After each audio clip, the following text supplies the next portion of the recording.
मैं प्रेग्नेंट कैसे हो गई जबकि मैंने तो अभी तक अपने पति को देखा ही नहीं।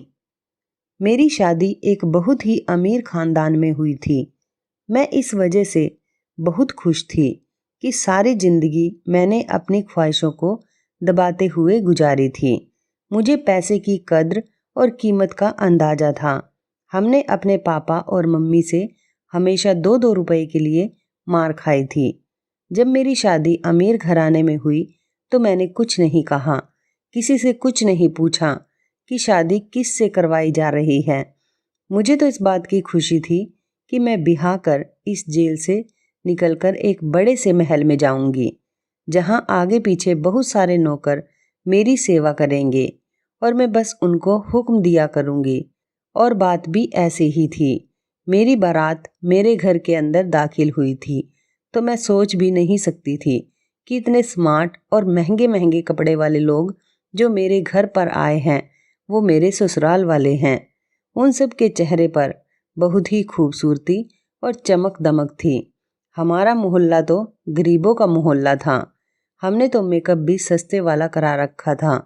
लेकिन जब ये लोग मुझे ब्याह कर अपने घर ले गए तो मैं उसके घर को देखती ही रह गई थी। घर क्या था, राजा महाराजाओं जैसा महल था। दुनिया जहान की रोशनी और खूबसूरती उस महल में बिखरी पड़ी थी। मुझे लगा मैं किसी नई दुनिया में आ गई हूँ। अब घर में आने के बाद मुझे सबसे पहले अपने पति को देखने की जल्दी थी, क्योंकि मेरी माँ और पापा ने मुझे मेरे पति की फोटो भी नहीं दिखाई थी। बस कहा था कि तुम हमारी अच्छी बेटी हो और अच्छी बेटियां अपने पति को देखने की जिद नहीं करती। हालांकि लड़कियों को यह हक है कि वो अपने होने वाले पति को देखे, पर मेरे पापा ने और मेरी माँ ने ये हक मुझसे छीन लिया था।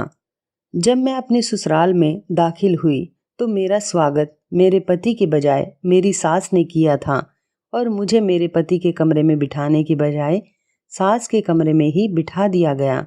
मैं समझी थी कि शायद उन लोगों ने कोई रस्म वगैरह करनी होगी। फिर कुछ और लड़कियां आई उस कमरे में और फिर छोटी मोटी रस्में की, पर मेरे पति ने अपने चेहरे से सेहरा नहीं हटाया। मैं तो खुद ही नजरें झुकाकर बैठी हुई थी। मैं अपने पति को उस वक्त नहीं देख सकती थी, पर मैं किस्मत की मारी, मुझे क्या पता था कि अब मेरी मुश्किलों का दौर शुरू हो चुका है। सब लड़कियों के कमरे से जाने के बाद मैं उम्मीद कर रही थी कि मेरी सास मुझे उठाकर मेरे पति के कमरे में ले जाएगी, मगर ऐसा कुछ भी नहीं हुआ। वो कमरे को बाहर से बंद करके चली गई। मैं पीछे उनका इंतजार करती रह गई। लगभग आधा घंटा गुजर गया, पर जब मेरी सास न आई तो मुझे फिक्र होने लगी, कहीं मुझे बंद करके तो नहीं चली गई। दिमाग में अजीब अजीब से ख्याल आ रहे थे। पति से मिलने की भी जल्दी थी, क्योंकि शादी के बाद हर औरत की ये ख्वाहिश होती है कि उसका पति उसे प्यार की 2 बातें करें, अपने बारे में बताएं या फिर उसकी सुने, उसकी खूबसूरती की तारीफ करे, उसे ढेर सारी प्यार भरी बातें करे। पर यहाँ तो ऐसा कुछ भी नहीं हो रहा था। बैठे बैठे मेरी कमर अकड़ने लगी थी। इससे पहले कि मैं बेड से उठकर दरवाजे तक आती, कमरे का दरवाजा जोर से खुला और मेरी सास किसी तूफान की तरह ही कमरे के अंदर आई। लेकिन हैरत तो उस वक्त हुई जब उन्होंने कमरे को अंदर से कुंडी लगा दी। ये काम तो मेरे पति का होता, मैं दिल में सोचने लगी।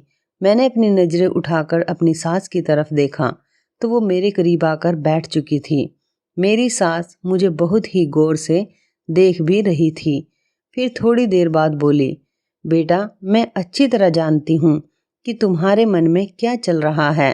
तुम यही सोच रही हो कि मेरा पति कमरे में अब तक क्यों नहीं आया और मेरी सास बार बार कमरे में क्यों आ जाती हैं और तुम्हें एक कमरे में बंद कर देती हैं। तो बस बेटी, मैं नहीं चाहती कि तुम्हारी खूबसूरती को किसी की नज़र लगे। मैं तुम्हें तुम्हारे पति के पास भेजूंगी, जरूर भेजूंगी, पर अभी उसका टाइम नहीं आया, तो फिलहाल मेरे कमरे में ही बैठी रहो। और हाँ, ऐसा करो कि ये कपड़े बदल लो और कोई कंफर्टेबल कपड़े पहन लो ताकि तुम्हें सोने में आसानी रहे। मेरी सास बहुत अच्छी थी। उनके चेहरे से ही शराफत नजर आ रही थी। पूजा पाठ में भी बहुत ज़्यादा विश्वास रखने वाली थी। मुझे भी खुशी हुई कि चलो अच्छी बात है कि मेरी सास बहुत ज़्यादा मॉडर्न नहीं है, क्योंकि मैं खुद सीधी सादी और गरीब सी लड़की थी, और अगर किसी मॉडर्न घर में आती तो मेरी ज़िंदगी मुश्किल हो जाती। वैसे भी मुझे अभी तक फैशन करना, मेकअप करना तक नहीं आता था। मैं खामोशी से बैठी रह गई। मैंने कपड़े बदल लिए और फिर थोड़ी देर भगवान के सामने खड़े होकर अपने मन की तसल्ली की, भगवान की पूजा की। पूजा खत्म करने के बाद मैं बेड पर आकर लेट गई और फिर पता नहीं मुझे कब नींद आ गई, मैं सो गई। जब मेरी आंख खुली तो मैं अपनी सास के कमरे में ही थी, लेकिन मुझे बुरा नहीं लगा क्योंकि मेरी सास मेरा इतना ख्याल रख रही थी, इसलिए फिर मैं बुरा क्यों मानती। मेरी सास ने आकर मुझे लाल रंग का एक जोड़ा पहना दिया। कहने लगी, ये पहन लो, मैंने तुम्हें मेहमानों से मिलवाना है। अब दिन का वक्त हो गया है, तुम अपने पति को बाद में देख लेना। फिलहाल इस वक्त मेहमानों से मिलना जरूरी है। मेहमान तुम्हें देखने आ रहे हैं। मैं खुश हो गई कि मैं और मेरा पति दोनों इकट्ठे होंगे और मेहमान हमें शादी की बधाई देंगे। मैंने अच्छी तरह से कपड़े पहनकर खुद को तैयार कर लिया और फिर बारी बारी से मुझसे मेहमान और आसपास की औरतें मिलने आने लगी। लेकिन वहाँ भी मैं अकेली ही बैठी थी। मेरे पति मेरे पास नहीं थे। मैंने सोचा हर घर के रिवाज अलग अलग होते हैं, इसलिए मेरे पति शायद मेरे पास नहीं बैठे। मैं खानदान की नई सदस्य थी, इसलिए मुझसे मिलने के लिए बहुत सारे लोग आए थे, पर जो भी मुझे देखता वो बड़ी अजीब नज़रों से देखता और फिर घूरता ही चला जाता। ये ऋतिक की बीवी है। हर मिलने वाली औरत अजीब सा मुंह बनाकर ये बात जरूर कहती कि ये ऋतिक की बीवी हैं। सारे मेहमान और औरतें मुझे मुड़ मुड़ कर ऐसे देखती जैसे मैं कोई अजूबा हूँ। मैं लोगों की नज़रों का मतलब नहीं समझ पा रही थी कि आखिर वो सब ऐसा क्यों कर रही हैं, वो मुझे मुड़कर क्यों देखती हैं। लेकिन एक बात अजीब थी, किसी ने भी मेरे पति ऋतिक का जिक्र नहीं किया था, ना ही ऋतिक के बारे में कुछ पूछा। सबकी नज़रों का निशाना मैं ही बनी हुई थी। हैरत की बात थी कि मैंने सबकी नज़रों में अपने लिए तरस देखा था। मुझे देखने आने वाली हर औरत मुझसे यह जरूर कहती कि भगवान तुम पर दया करे और तुम्हारी ज़िंदगी को आसान करे। मुझे बहुत अजीब लग रहा था क्योंकि मेरे ससुराल वाले बहुत ही अच्छे लोग थे। उन्होंने मेरे साथ अब तक कुछ भी गलत नहीं किया था, बल्कि मुझे हाथों हाथ लिया था। मुझे यह महसूस ही नहीं होने दिया था कि मैं किसी गरीब घर से आई हूँ, लेकिन मुझे क्या पता था कि ये हमदर्दी मेरी गरीबी की वजह से नहीं, बल्कि मेरी बदनसीबी की वजह से सब लोग दिखा रहे थे। थोड़ी देर बाद मेरी सास मुझे कमरे में बैठाकर बाहर चली गई। अभी तक मैंने अपने पति को नहीं देखा था। जब मेरी सास मुझे कमरे में छोड़कर जाने लगी तो मैंने अपनी सास से कहा, माँ जी, क्या आज कोई और रस्म नहीं होगी? मेरी बात सुनकर मेरी सास मुस्कुरा पड़ी और मेरा कान हल्के से खींचते हुए बोली, मुझे पता है तुम ऐसा क्यों पूछ रही हो, क्योंकि तुम्हें ऋतिक को देखना है ना। लेकिन बहू रानी, ऋतिक से मिलना इतना आसान नहीं है।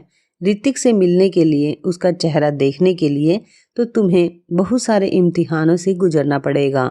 बहुत सारे इम्तिहान तुम्हें पास करने पड़ेंगे, तब जाकर तुम अपने पति से मिल पाओगी और उसे देख सकोगी। कैसे इम्तिहान? मैं एकदम घबरा गई और पूछ बैठी तो मेरी सास बोली, पहले तुम्हें खुद को ऋतिक के काबिल बनाना होगा। मैंने कहा, अगर मैं ऋतिक के काबिल नहीं थी तो उन्होंने मुझसे शादी ही क्यों की? मेरी जुबान पर शिकायत आ ही गई। अब जाहिर है इतनी देर से आंख मिचौली चल रही थी तो मेरा हक तो बनता ही था कि मैं अपनी सास से सवाल कर सकूं। मेरी सास मेरी बात सुनकर कानों को हाथ लगाकर कहने लगी, अरे भाई, पति से मिलने के लिए इतनी जल्दी? हमारे ज़माने में तो लड़कियां इतना शर्मा जाती थी कि जब कोई रिश्ता लेने के लिए उनके घर में आता था तो वो सामने ही नहीं आती थी और फिर पति से हफ्ता हफ्ता भर नजरें नहीं मिला पाती थी। पर आजकल की ये लड़कियां, इन्हें तो पति से बातें करने का बड़ा शौक होता है। मेरी सास की सोच बहुत ही पुराने जमाने की थी। मैंने खामोश रहना ही अच्छा समझा। चलो, आखिर अपने बेटे को कितने दिन तक मुझसे दूर रखेगी? वो भी मुझसे मिलने के लिए बेचैन हो रहे होंगे, क्योंकि जब मर्द शादी करता है, अपनी पत्नी से मिलने का दिल उसका भी करता है। मैं अकेली तो नहीं तड़प रही थी इस आग में, मैं यही सोचकर खामोश हो गई थी। लेकिन मेरे पति की तरफ से किसी भी तरह की कोई जल्दबाजी दिखाई नहीं दे रही थी। कहीं से भी कोई आसार नजर नहीं आ रहे थे। आखिर मेरे पति को मुझसे मिलने की जल्दी क्यों नहीं है? इसी तरह से पूरा दिन गुजर गया, यहाँ तक कि दोबारा रात हो गई। अब तो मेरा पारा गर्म होने लगा। मैंने अपनी सास से कहा कि आज भी क्या मैं आपके कमरे में ही सोऊंगी? मेरी सास फिर वही पुराने जमाने की बातें लेकर बैठ गई। अरे अजीब हो, बेशर्म लड़की हो, तुम्हें बहुत जल्दी है अपने पति के कमरे में जाने की, वो भी शादी के दूसरे ही दिन। मेरी बातों को मेरी सास ने बहुत ही अजीबोगरीब बना दिया था कि मेरा दिल ही उठ गया। अच्छा, चलो एक काम करते हैं, मेरी सास ने मुझे अपने पास बुलाते हुए कहा। क्या काम? मैंने सवालिया नजरों से उनकी तरफ देखा। बेटा, जब तुम्हारा पति तुमसे मिलने के लिए आए तो तुम दोनों के बीच में एक पर्दा होना चाहिए। कम से कम 7 दिन तक तुम्हें सुबह सवेरे उठकर आरती करनी होगी और सोने से पहले भी भगवान जी की पूजा करनी होगी। हमारे जो पंडित जी हैं ना, उन्होंने यही कहा है कि 7 दिन तक तुम्हें यह विधि करनी होगी और इससे पहले तुम अपने पति का चेहरा नहीं देख सकती। मेरा बेटा ऋतिक भी पूजा पाठ से दूर भागता है, इसलिए उसको भी 7 दिन तक ये विधि पूरे विधान से करनी होगी, तभी वो भी तुम्हारा चेहरा देख सकेगा। मेरे बेटे को सुधारने का यही एक तरीका है, क्योंकि वो पूजा पाठ में विश्वास नहीं रखता। तो 7 दिन तक इस विधि को तुम्हें और मेरे बेटे ऋतिक को दोनों को पूरा करना होगा। इस तरह मेरा बेटा सुधर जाएगा और पूजा पाठ में और भगवान में विश्वास करने लगेगा। फिर उसके बाद तुम दोनों एक दूसरे की शक्ल देख लेना। मैं अपनी सास की बात सुनकर चुप हो गई थी, लेकिन मुझे दिल में खुशी हुई थी कि सास का रवैया मेरे साथ अच्छा था। सास तो बस यही चाहती थी कि हमारे रिश्ते में भगवान जी की कृपा बनी रहे, एक दूसरे से लड़ाई झगड़ा ना हो। इसलिए मुझे पहले पूजा पाठ का पाबंद बनाना चाहती थी। मुझे अपनी सास की इस सोच पर खुशी हुई। मैंने कहा, ठीक है, मैं आज से ही ये विधि करना शुरू करूंगी। फिर उसी समय से मैं भगवान जी की पूजा पाठ करने में लग गई। मेरी लगन देखकर मेरी सास बहुत खुश होती, कहती, तुम बहुत अच्छी लड़की हो, भगवान तुम्हारी उम्र लंबी करे और मेरे बेटे ऋतिक के लिए तुम्हारे दिल में प्यार और इज्जत पैदा करे। अब मैं अपनी सास को क्या बताती कि ऋतिक के लिए मेरे मन में प्यार और इज्जत तो उसी समय शुरू हो गई थी जब मैंने ऋतिक के साथ फेरे लिए थे। अभी एक ही दिन गुजरा था कि मेरी सास कमरे में आई और कहने लगी कि बेटा, पंडित जी ने कहा है कि तुम्हें दिन में 2 बार नहीं बल्कि 5 बार पूजा पाठ करना पड़ेगा। अरे अभी तो तुमने एक ही बार सुबह की ही पूजा की थी, तो तुम अपने पति से आज नहीं मिल सकती। सास की बात सुनकर मैं उदास हो गई, लेकिन फिर मैंने सोचा, चलो कोई बात नहीं, मैं अपने पति के लिए दिन में 5 बार भी पूजा कर सकती हूँ। इसी तरह अगला दिन भी गुजर गया। अगले दिन मैंने पूरे 4 टाइम पूजा की थी। सोने से पहले भगवान की पूजा करना रह गया था। मैं बहुत खुश थी कि चलो कम से कम मैं अपने पति से मिल सकूंगी, क्योंकि मेरी सास ने कहा था कि 7 दिन से पहले पति का चेहरा नहीं देखना। लेकिन अगर तुम पूरी लगन से पूजा करती हो तो तुम सिर्फ पति को देखे बिना उससे मिल सकती हो। मैंने सोचा था, चलो कोई बात नहीं, पति की आवाज़ तो सुन सकती हूँ। अगर पति का चेहरा नहीं देख सकती तो कम से कम उनसे बातें तो कर सकती हूँ। मैं अपने कमरे में बैठी थी और इन्हीं हसीन ख्यालों में खोई हुई थी कि मेरी सास आई और कहने लगी कि सपनों में रहने की बजाय सबसे पहले रात वाली पूजा कर लो, क्योंकि जब तक तुम दिन की पूरी 5 टाइम की पूजा नहीं कर लेती, मैं तुम्हें अपने बेटे से नहीं मिलने दूंगी। वो अपने हाथ में एक लाल रंग का दुपट्टा लेकर आई थी। कहने लगी, इस दुपट्टे को अपने सर पर डाल लो, तभी पूजा करना। ये दुपट्टा हमारे पंडित जी ने दिया है, कहा है कि रात को इसे सर पर डालकर ही पूजा करनी है। मैंने अपनी सास के हाथ से वो दुपट्टा ले लिया और सर पर डालकर भगवान जी की पूजा करने लगी। उस दुपट्टे से हल्की हल्की खुशबू आ रही थी जो मुझे बहुत अजीब सी लग रही थी। मुझे अजीब सा महसूस हो रहा था, किसी अनहोनी का एहसास हो रहा था, लेकिन फिर भी मैंने उस दुपट्टे को अपने सर पर डाल दिया। लेकिन धीरे धीरे मेरा सर भारी होने लगा, मेरे हाथ पैर ढीले पड़ गए और मैं वहीं गिर पड़ी।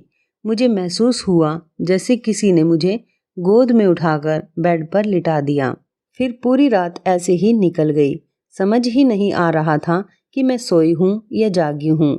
यहाँ तक कि जब सुबह मेरी आँख खुली तो मेरे सर में हल्का हल्का दर्द हो रहा था। मेरी नींद पूरी नहीं हुई थी। मेरा सारा बदन सा टूट रहा था। रात भर ऐसा लग रहा था जैसे मेरे शरीर को किसी ने छुआ हो। मुझ में कोई भी ताजगी नहीं थी। अजीब सी थकावट थी जिसने मुझे घेर रखा था। मैं बहुत अजीब सा महसूस कर रही थी। मेरी तबीयत भी भारी भारी सी थी। सर में भी दर्द था। मेरी सास उठकर मेरे कमरे में आई, बोली, ये लो बेटा, दूध पी लो। मेरी सास ने मेरी तरफ दूध का गिलास बढ़ाते हुए कहा, तुम थक गई होगी, सारी रात पूजा पाठ जो की है। सास की बात सुनकर मैं बोली, नहीं माँ जी, मैंने कहाँ पूजा पाठ की। पूजा पूरी भी नहीं हो पाई थी कि उसी वक्त तो मुझे नींद आ गई। मेरी बात सुनकर मेरी सास बोली, ओहो बेटी, ये क्या कर दिया। अब तो मैं तुम्हें आज भी ऋतिक से मिलवाने से रही। ये कहकर मेरी सास ने मेरे सर पर एक और बम गिरा दिया। तो क्या मैं अपने पति से मिलने के लिए सारी जिंदगी ऐसे ही तरसती रहूंगी। मेरी बात सुनकर मेरी सास और जोर से हंस पड़ी और कहने लगी, मैंने कब कहा कि तुम ऋतिक से नहीं मिल सकती। बस आज की पूजा पाठ पूरी विधि विधान से कर लेना, फिर तुम रात को ऋतिक से मिल सकती हो। मैंने अपनी सास से कहा, ऋतिक का दिल नहीं करता मुझसे मिलने के लिए। तो मेरी सास हंस पड़ी, कहने लगी, अरे वो तो देर रात मेरा दिमाग खाता है कि मुझे निशा से मिलवा दो। लेकिन नहीं बेटी, जब तक तुम दोनों पूजा पाठ पूरी विधि विधान से नहीं कर लेते, मैं तुम्हें एक दूसरे से नहीं मिलवा सकती हूँ। सास की बात सुनकर मैं खामोश हो गई। आज तो मेरा पूजा करने का भी दिल नहीं कर रहा था, क्योंकि 3 दिन हो गए थे और मैंने अपने पति का मुंह तक नहीं देखा था।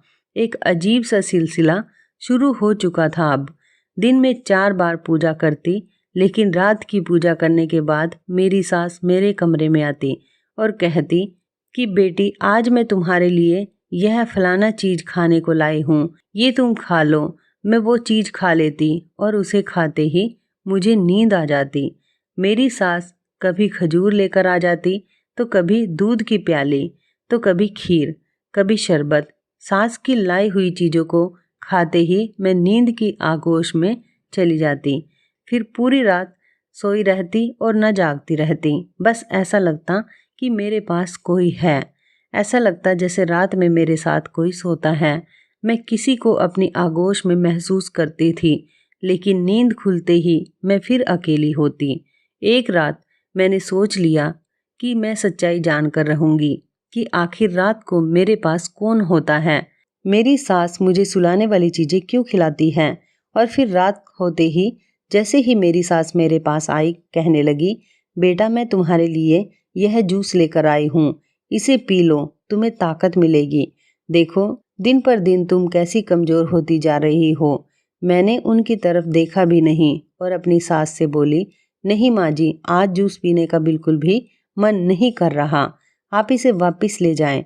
रात वाली पूजा भी करनी है तो मैं पूजा करने जाती हूँ। मैं लगभग 1 हफ्ते से कोशिश कर रही थी कि रात वाली पूजा को पूरा कर लूं, लेकिन मैं रात वाली पूजा कर ही नहीं पाती थी। इससे पहले कि मुझे नींद आ जाती थी। इसलिए आज मैंने सोच लिया था कि कुछ भी नहीं खाऊंगी पीऊंगी और पूजा पूरी करूंगी। मेरी सास ने मुझे घूरते हुए कहा, कोई बात नहीं, पूजा भी कर लेना, लेकिन पहले ये जूस पी लो। लेकिन मैंने अपनी सास को कह दिया कि मुझे जूस नहीं पीना। मेरे टेबल पर जूस रखकर मेरी सास मुझे छोड़कर चली गई। वो समझ गई थी कि अब मैं उनके और बहकावे में नहीं आने वाली। थोड़ी देर के बाद मेरी सास कमरे में दाखिल हुई। बहुत ही तेज परफ्यूम लगा रखा था उन्होंने। खुशबू मुझे कुछ जानी पहचानी सी लगी, लेकिन मैं अपनी नाक को बंद किए बैठी थी। थोड़ी देर बाद मेरी सास फिर से कमरे में आई। पूजा करने की तैयारी कर रही थी। मेरी सास के चेहरे से साफ लग रहा था कि मुझे जागता हुआ देखकर वह परेशान है। तीसरी बार मेरी सास मेरे कमरे में फिर आई। मुझे बहुत अजीब लग रहा था कि मेरी सास मेरे कमरे में बार बार क्यों आ रही हैं। इस बार उनके हाथ में एक लाल रंग का दुपट्टा था। कहने लगी, बहू, मैंने तुमसे कितनी बार कहा है कि पूजा करने से पहले ये लाल दुपट्टा ओढ़ लिया करो। ये लो, मैं तुम्हारे लिए नया दुपट्टा लेकर आई हूँ, इसे ओढ़ लो। मैंने सोचा दुपट्टा ओढ़ने में क्या हर्ज है। मैंने अपनी सास के हाथ से वो दुपट्टा लेकर अपने सर पर डाल दिया और फिर मेरे साथ वही हुआ जो मैं बिल्कुल नहीं चाहती थी। दुपट्टा ओढ़ के ही मेरे ऊपर बेहोशी सवार होने लगी, नींद आने लगी और फिर मैं सो गई। इस कदर गहरी नींद आई कि जब मेरी आँख खुली तो सुबह के लगभग 8 बज रहे थे।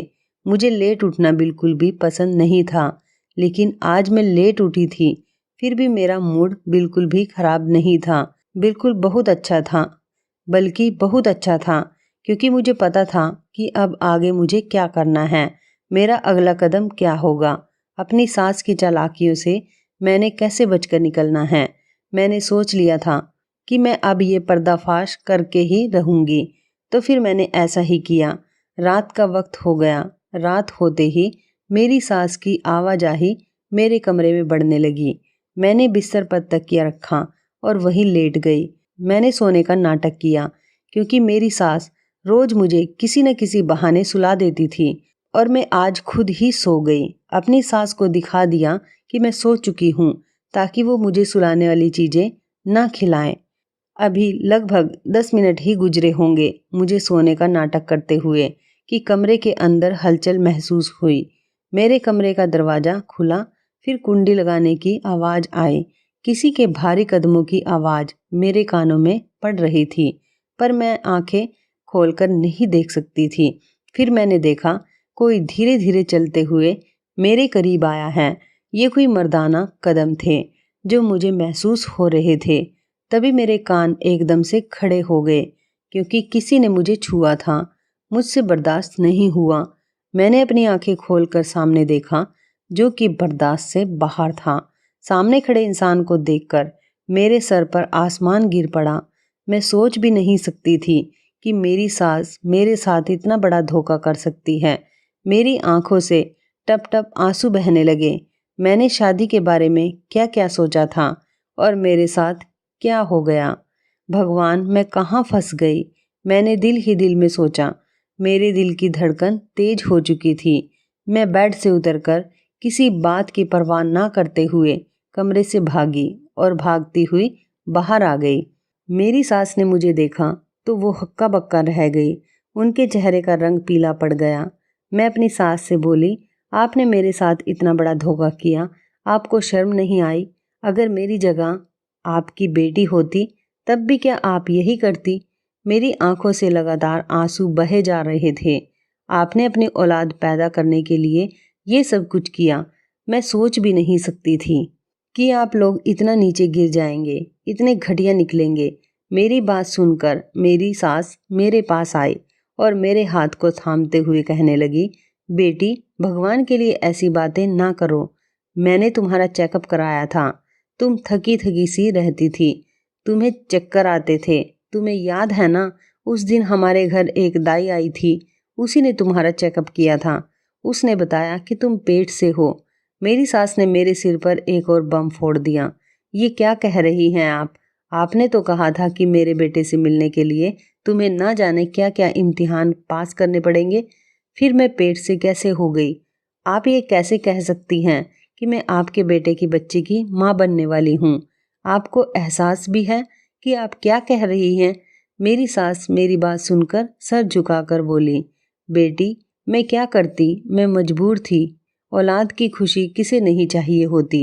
अगर मैंने उसके लिए थोड़ी सी हेरा फेरी कर ली तो क्या हुआ? मुझे माफ़ कर दो, मैं कुछ नहीं कर सकती थी। एक माँ होने के नाते मुझे अपनी भलाई भी सोचनी थी और अपने बेटे की खुशी के बारे में भी सोचना था। मैंने अपनी सास की कोई बात नहीं सुनी। सास मेरी विनती कर रही थी कि अब तो तुम्हारी कोख में हमारा पोता है, हमारी औलाद है, तो तुम्हें इस तरह घर से नहीं जाना चाहिए। लेकिन मैं अपनी सास की कोई बात सुनना नहीं चाहती थी। इतने बड़े धोखे के बाद मैं इस घर में रहती, ये मुझे बिल्कुल भी गवारा नहीं था। मैंने अपने आप को कमरे में बंद कर लिया और अपना सारा सामान पैक करने लगी और फिर सीधा अपने माँ बाप के घर आ गई। माँ बाप को भी मैंने सारी कहानी सुनाई। मेरी माँ मेरी बात सुनकर हक्का बक्का रह गई। बोली कि बेटी हमें माफ़ कर दो, हमें ये सब पहले से ही पता था, लेकिन हमने तुम्हें ये बात जानबूझकर नहीं बताई थी। मैं सोच भी नहीं सकती थी कि मेरी माँ मेरे साथ ऐसा कर सकती है। मैंने कहा आप लोग तो मेरे अपने थे, फिर आप लोगों ने मेरे साथ इतना बड़ा धोखा क्यों किया। मैं रोने लगी तो मेरी माँ मेरा हाथ थाम कर कहने लगी, बेटा हमें माफ़ कर दो, हम मजबूर थे, क्योंकि बेटियों के माँ बाप हमेशा मजबूर होते हैं। अपनी माँ की बात सुनकर मैं चीख पड़ी। बोली आप मजबूर नहीं थे, आप लालची हैं। मेरी बात सुनकर मेरी माँ रोने लगी। अब मुझे उनको इस तरह से कहना अच्छा तो नहीं लग रहा था, लेकिन मैं क्या करती, क्योंकि उन्होंने मेरे साथ बहुत बड़ा धोखा किया था। तभी एक और अनहोनी हो गई। घर के दरवाजे पर दस्तक हुई। घर के बाहर मेरी बड़ी बहन खड़ी हुई थी। उसका हुलिया देखकर लग रहा था कि वो अभी अपने पति से लड़कर आई है। ये सब देखते ही मेरा दिल बैठने लगा। मैंने कहा तुम भी अपने घर में सुकून से नहीं हो। जब तुम्हें सुकून नहीं तो मुझे कैसे हो सकता है। तुम्हारी शादी तो इतने बड़े घर में हुई है, तब भी तुम खुश नहीं हो, तो मैं कैसे खुश रह सकती हूँ। हमारे घर में रुपए पैसे की तंगी है, रोज घर में लड़ाई झगड़े होते हैं। मेरा पति मुझे मारता पीटता है, एक वक्त की रोटी के लिए भी हम लोग तड़प जाते हैं। अब हम दोनों बहनें अपने माँ बाप के घर बैठ गए थे। मुझे लगने लगा कि मैं अपने माँ बाप पर जुल्म कर रही हूँ। रात को सोने के लिए लेटी तो वही वाला मंजर मेरी आंखों के सामने घूमने लगा जब मेरे कमरे में कोई आया था और मैं चीख कर अपनी सास के पास पहुंची थी। मेरे कमरे में आने वाला कोई और नहीं बल्कि मेरा पति था। मेरा पति इतना कुरूप था कि उसकी शक्ल देखते ही मेरे सिर पर आसमान गिर पड़ा था। पता नहीं मेरा पति जन्म से ही इतना बदसूरत था या फिर बाद में किसी दुर्घटना में ऐसा हुआ था, लेकिन जो भी हुआ था बहुत ज़्यादा बदसूरत था मेरा पति। यही सब सोचते सोचते मेरा दिल घबराने लगा। मैं एकदम से उठकर बैठ गई। मुझे लगा कि मैं अपने माँ बाप के साथ बहुत गलत कर रही हूँ। मेरे माँ बाप ने जो भी किया वो मजबूरी में किया, क्योंकि हम बहुत गरीब लोग थे और गरीब की लड़की बिहाने कोई नहीं आता, सब दहेज के लालची होते हैं। अगर मेरा पति बदसूरत है तो क्या हुआ, मुझे उसकी सूरत को देखकर डर तो बहुत लगा था। मैं बेहोश होते होते बची थी और यही बात मेरे माँ बाप ने मुझसे छिपाई थी, लेकिन वो क्या कर सकते थे। मेरे माँ बाप की भी मजबूरी थी और मेरी सास की भी मजबूरी थी। वो भी अपने बेटे की खुशी चाहती थी, अपने खानदान का वारिस चाहती थी। ये बात मेरे पति ने ही अपनी माँ से कही थी कि मेरे चेहरे को मेरी पत्नी से छुपा कर रखा जाए, क्योंकि इतने बदसूरत इंसान के साथ कोई भी लड़की रहना पसंद नहीं करेगी। फिर मैंने अपने माँ बाप की गरीबी और मजबूरी को देखते हुए एक फैसला लिया, अपने बदसूरत पति के साथ रहने के लिए। मैं तैयार हो गई। मैंने अपना सामान बांधा और वापस अपने ससुराल आ गई, जहाँ पर मेरा पति और मेरी सास मेरा इंतजार कर रहे थे। मेरे पति का सर मेरे सामने झुका हुआ था और वो मुझसे माफ़ी मांग रहे थे। मुझे माफ़ कर दो, मैंने तुम्हारे साथ बहुत बुरा किया है, तुम्हें धोखा दिया, तुम्हारी उम्मीदों और ख्वाबों को तोड़ा है, लेकिन यकीन करो मैं दिल का बहुत अच्छा हूँ। तुम जैसा कहोगी मैं वैसा ही करूँगा। मेरी सास भी मुझसे माफ़ी मांग रही थी। कहने लगी, बेटा हमें माफ़ कर दो, हमारी मजबूरी थी। कौन माँ ऐसी होगी और कौन माँ चाहेगी कि उसके बेटे का घर ना बसे और उसके खानदान को वारिस ना मिले। मैंने अपनी सास और अपने पति को माफ़ कर दिया। ये तो मुझे पता था कि ऋतिक एक बहुत अच्छे पति साबित होंगे और मेरा बहुत ख्याल रखेंगे। अब जो भी था, जैसा भी था, ऋतिक ही मेरे पति थे। इसलिए मैंने अपने पति को माफ़ कर दिया और अपने पति के घर पर ही रहने का फैसला कर लिया। तो दोस्तों, आप क्या सोचते हैं? क्या निशा ने जो फैसला किया वो सही था या गलत? अपनी राय कमेंट बॉक्स में ज़रूर बताना। तो इस कहानी के बारे में आपकी क्या राय है? कमेंट करके ज़रूर बताइएगा। दोस्तों, आपको हमारी ये मज़ेदार कहानी मैं प्रेग्नेंट कैसे हो गई जबकि मैंने अपने पति कैसी लगी? आप हमें कमेंट बॉक्स में ज़रूर बताएं। यदि आपके पास भी ऐसी कोई प्यारी सी कहानी है या फिर ऐसी कोई कहानी जिससे कुछ शिक्षा मिले तो आप हमारे साथ उसको ज़रूर शेयर करें। दोस्तों, यदि आपको हमारी ये वीडियो अच्छी लगे तो आप हमारी इस वीडियो को लाइक शेयर ज़रूर करें और ऐसे ही दिल को छू लेने वाली प्रेरणादायक कहानियाँ सुनने के लिए हमारे चैनल को भी सब्सक्राइब करें। और यदि आप हमें फेसबुक पर देख रहे हैं तो आप हमारे फेसबुक पेज को लाइक और फॉलो ज़रूर करें। तो दोस्तों, फिर मिलते हैं ऐसे ही ज़बरदस्त कहानी या टिप्स के साथ नई वीडियो में। तब तक के लिए आप सभी का धन्यवाद। आप सभी अपना ख्याल रखना। आपका दिन शुभ व मंगलमय हो।